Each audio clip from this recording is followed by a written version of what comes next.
Hello everybody, Mobius1 here, bringing you my reaction to Star Wars The Mandalorian Season 3, Episode 8, Chapter 24, The Return. This is the finale to Mandalorian Season 3. Before I get into anything, I just want to apologize for my rushed reaction last week. I knew it was going to be a lengthy edit, and this is probably going to be a lengthy edit as well. It's 41 minutes, it's shorter than last week by 11 minutes. So hopefully, I'll take my time a little bit more, but I did forget to bring up the First Order dude. What the hell is his name? Hux. That's it. Third time's a charm. I forgot to bring him up in the meeting. And I did want to talk about how the title of last week's episode was Spies, plural, where we knew, I can't remember her name, Kane, the girl who's working for Gideon, who met up with the probe droid at the beginning of the episode, obviously is spy number 1, but the title, again, was Spies, plural, and we don't really know who the second spy is, although fan or viewer of the show, and I apologize if I butcher your name, Britton Reich, I think I said that right, brought up on Facebook that perhaps the Armorer is the other spy, which is a really interesting theory that, I mean, I've been saying all season, right, that I don't trust her, her motivations are questionable, and, what's her goal, really? She seems to be setting up bo-katan for failure in a way, almost, but at the same time, that could just be me reading too much into it. But he points out that he thinks she's the spy, that she might be feeding information to Moff Gideon. So I looked into that a little bit, and there's a theory going around online that the Armorer is actually Rook Cast from the Clone Wars, who worked alongside oh god, I should have this information in front of me. Yes, she worked alongside Gar Saxon and actually freed Maul and brought Darth Maul into the Shadow Collective, or kind of like they said yesterday, last week, the Shadow Council, and was basically an Imperial super commando. And on top of that, her Mandalorian helmet had spikes on the top, just like the Armorer's. So if it turns out to be her, I will not be surprised, although I have to admit, I do not take credit for this theory. I just think it's super interesting, and I'm looking forward to seeing if that's where this actually leads to. Last note on her, she was also affiliated with Death Watch, hence Children of the Watch. And yeah, I think we're onto something. Anyway, this is the Season 3 finale. What do we have to expect? I'm expecting some sort of big showdown between Din Djarin and Moff Gideon, maybe. Maybe a space battle with the TIE Interceptors or the TIE Bombers being launched at the end of the last episode. The one dude fled to get reinforcements. I'm not really sure. Maybe he's the spy? I doubt it, but possibly. Is the New Republic going to show up? Highly unlikely. Are we going to get to see Grogu do some fighting inside the IG-12 exoskeleton? Maybe? I really don't know what to expect, which seems to be the theme for this season. Anyway, I could sit here and just blabber on about what we think we're going to see. Why don't we just see? So don't forget, full-length reaction available on Patreon, $1 a month, gets you full-length or access to the full-length feature. Queue it up with your own copy and watch along with me. Also, 1 week early access to the weekly video series. You guys hear me say this all the time. We're jumping in now. The creation of clones is your obsession, not mine. See, I figured he was lying about that. Oh, right, these guys. So, is there going to be like a gauntlet of boss battles for Din Djarin? Is he going to have to fight his way through? Well, he got captured, so who's going to rescue him is the first question that needs answering. Is it possible that he dies? We know that there's going to be one more season. I don't think so. Axe, come in. I copy. What? They're sending up fighters to destroy the fleet. Where is he going? I'm entering upper atmosphere, but I have my orders. How are you entering upper atmosphere? This series has established twice already that they have very limited fuel in their jetpacks. I guess we'll just let that one go. Oh, damn. Does he free himself? Ooh. No. Wait, what? I'm okay. Just spraying him with Bacta. How did he get there? If we don't take out Moff Gideon, this will never end. You with me? Okay. Now, the title of the episode is The Return. Is the return of who? Oh, that's so cool. Why are they docked like that, though? That seems very unusual for them to be hanging like that, but whatever. It's giving me Rebel Assault vibes. You're gonna have to scomp into the base and get me the location of Moff Gideon's command center.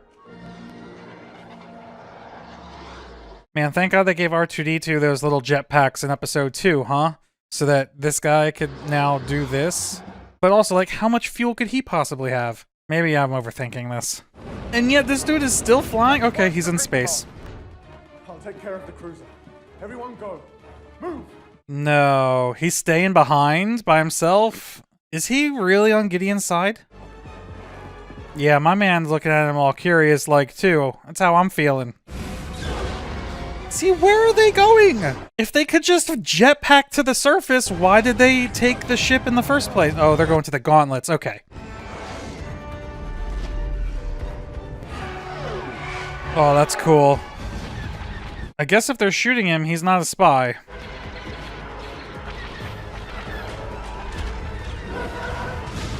Oh, that was dope. What's he gonna do? Just sit there and go down with the ship? It would make sense, though, because we lost Paz Vizsla in the last episode, and he was kind of like the Children of the Watch's big bruiser character, and Axe is kind of like bo-katan's bruiser character. So I guess if we lose both of them, I don't know. I don't have any weapons, so this might get messy. I'm gonna need you to deactivate them one at a time. What could possibly go wrong?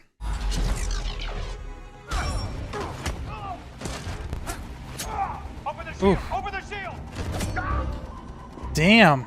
Oh, he tried to reach the blaster. It's not working! It's very much like Maul and Obi-Wan and Qui-Gon and Phantom Menace.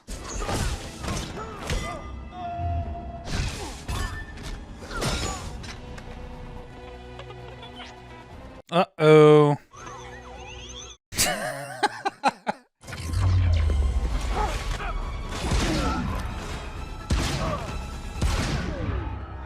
Nice.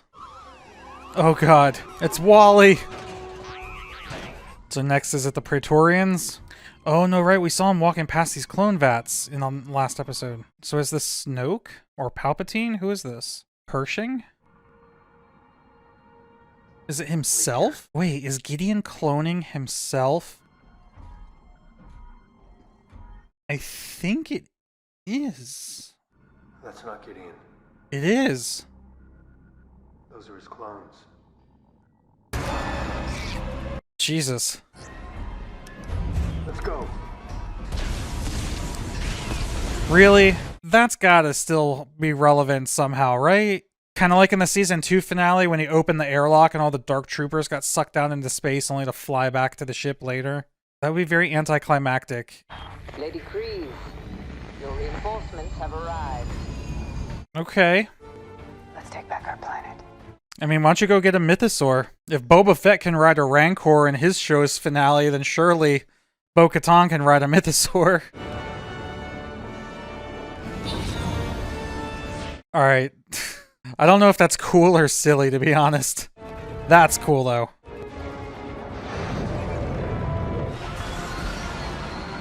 That's also cool. Holy shit. Jesus. It's pretty cool. I would hate to be on the good guy Mando side and accidentally have like a white white outfit. You might accidentally get team killed. My clones were finally going to be perfect. The best parts of me. But improved by adding the one thing I never had. The Force. I was isolating the potential to wield the Force and incorporating it into an unstoppable army. And you smothered them before they could draw their first breath. Really?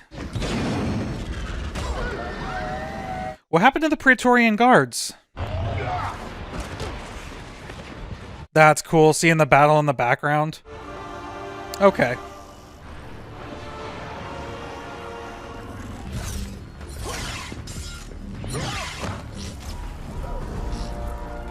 No, Grogu! Don't tell me. No! Are you serious? Are we actually not going to get to see that fight? We better get to see that fight.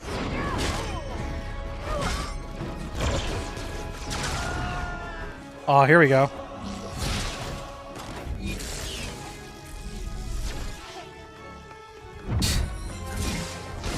What is even happening?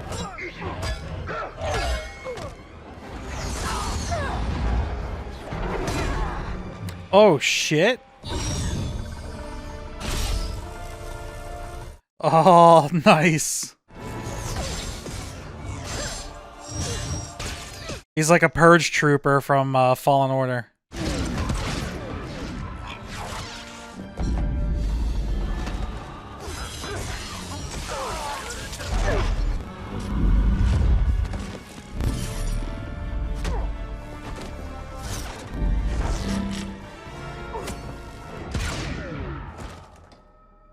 Good teamwork. You did good, kid. He should have said this is the way. I'm coming in hot. Clear everyone out.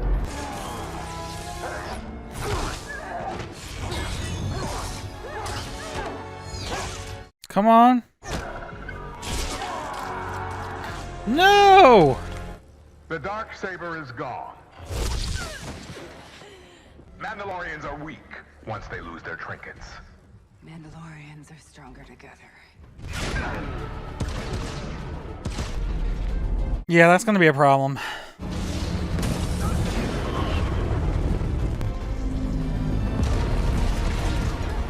Oof.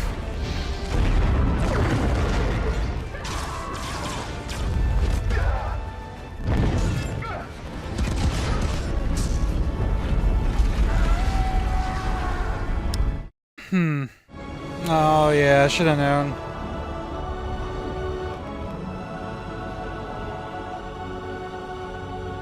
Swear on my name and the names of the ancestors that I shall walk the way of the Mandalore. Oh, so that's how you're supposed to do it, not like sink to the bottom. Grogu is my apprentice. He is no longer a foundling. He is too young to speak, so he is too young to take the creed. If his parent gave permission, couldn't he then become a Mandalorian apprentice? Yes, but his parents are far from here, if they're even alive. Then I will adopt him as my own. This is the way. Say it! You are now Din Grogu, Mandalorian apprentice. You must leave Mandalore and take your apprentice on his journeys, just as your teacher did for you.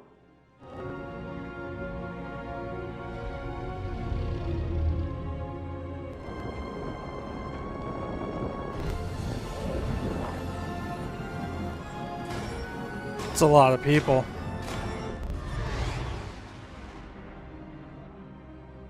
Is this Concordia? Oh, no, are we going to see Zeb again? I really did not expect to see the New Republic in this episode. Here's Filoni on the left. You made our jobs a lot easier. Your kid sure likes the trophies. It's not him, kid. No, the memory core, though. I have a business proposition. Shoot. I'm a bounty hunter by trade. You don't have the resources to protect the Outer Rim, let alone hunt down Imperial remnants. And I need work. You want to work for the New Republic. An independent contractor. It'll never get approved. Which is why you won't tell them. Let me think about it. You already did. It's a good deal and you know it. What I want in return is that. I need it for parts. I freaking knew it. I want to give you this deed to a cabin just outside of town where you can lay low with your new family if you choose so. And I have a gift for you as well. Greetings, citizens. I am IG-11, your new marshal. I am at your disposal and serve at your pleasure. That's pretty cool. You gonna take his helmet off?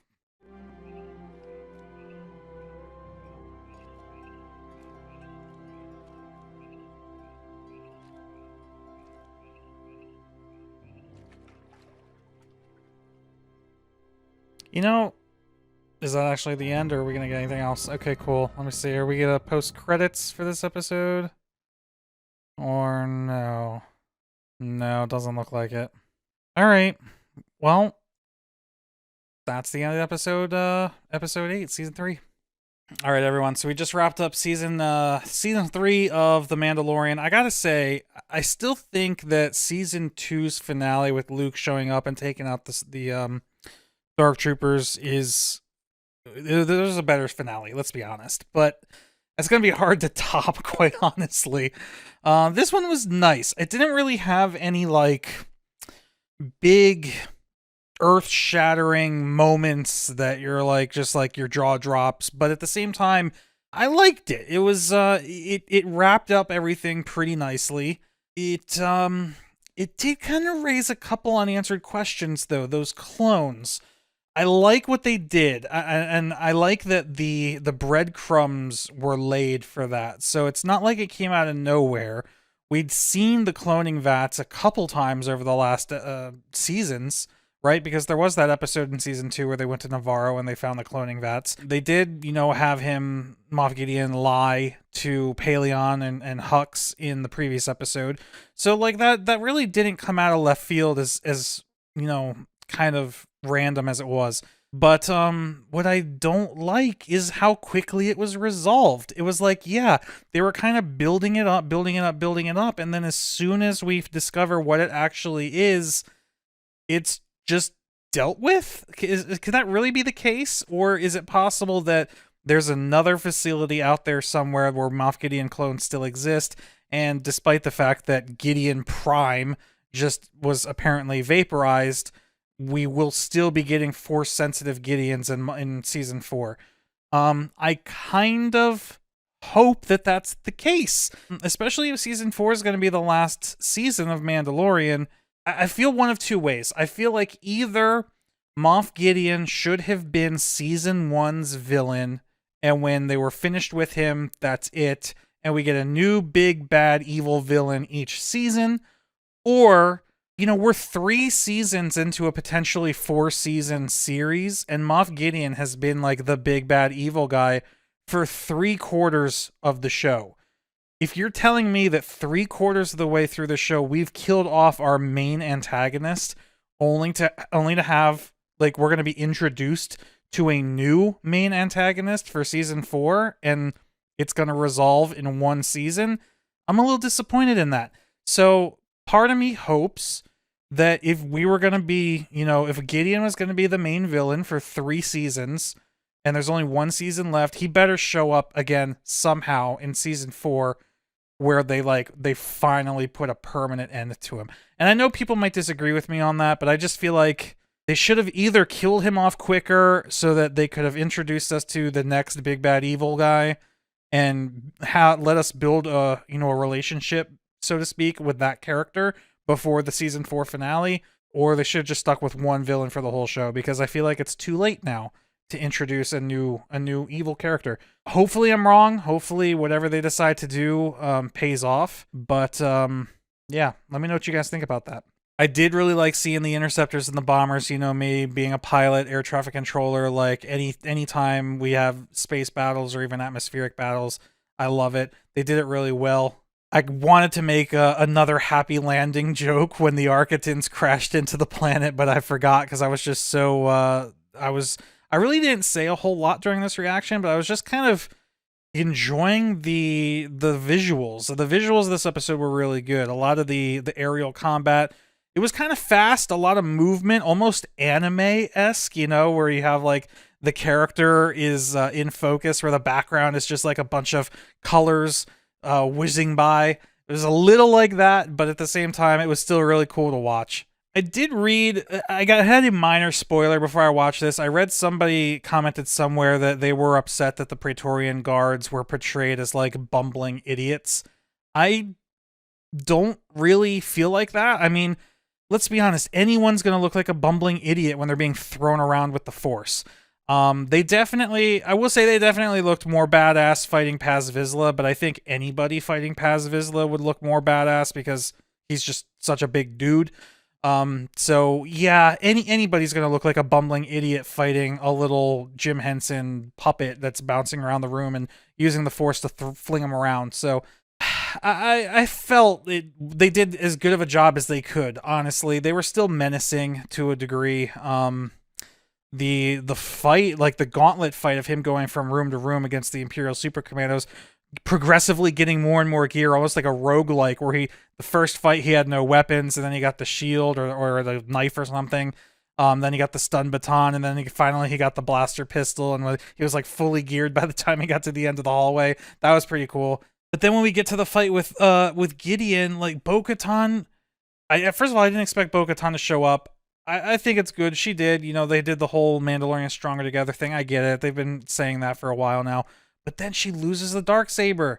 They broke the Darksaber. Are they going to fix it? Are they going to is there going to be a replacement? Like, how is this going to work? We need to know. Clearly, we were wrong about the Armorer being a spy, or Axe being a spy, or anybody being a spy, unless they're still holding off on that till season 4. There doesn't seem to have been anybody who is like on the, being a double agent. It seems like everybody is pretty cut and dry on which side of the fence they stand. And yeah, I was really expecting Grogu to at least say this is the way. I think part of me thinks they're gonna hold off on having him say anything until the very end, because let's be honest, the noises are just too cute. The little baby noises he makes. If he starts talking, and we're gonna have people that hate the voice or hate the way he sounds. So I actually believe they're probably going to stick to him just making baby noises the entire show, because it's cute. That's really the only reason. For season 4, I guess we've got a bunch of Mandalorians working together. I don't think we'll see Thrawn. I think they're going to save Thrawn for the Ahsoka series, unless... So we know that they're going to tie Book of Boba Fett, Mandalorian, and Ahsoka together in a movie. They came out and said that at Star Wars Celebration not that long ago. So, and I think we're going to get Ahsoka season 1 before we get Mando season 4.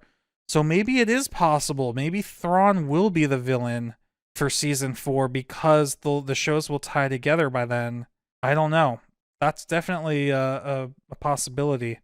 Overall, I thought this season was good. I felt the episodes were all pretty well self-contained, as opposed to episodes of the previous seasons where one episode led directly into the events of the next. I mean, obviously there were exceptions to that, but a lot of the time, I think episodes would end in such a way that it was like immediate. It was setting up the immediate following episode.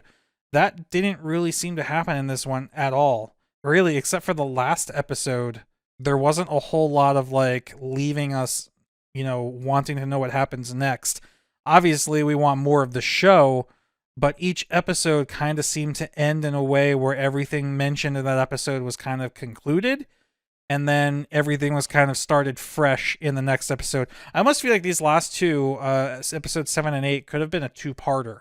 Yeah, we'll see how season 4 goes. I hope the episodes are a little bit more connected. I don't know. They're all connected, but whatever. You guys know what I'm trying to say. And yeah, we can end it on the fact that Din Djarin officially adopted Din Grogu, and now they're a legitimate family and have to go off on some sort of adventures together.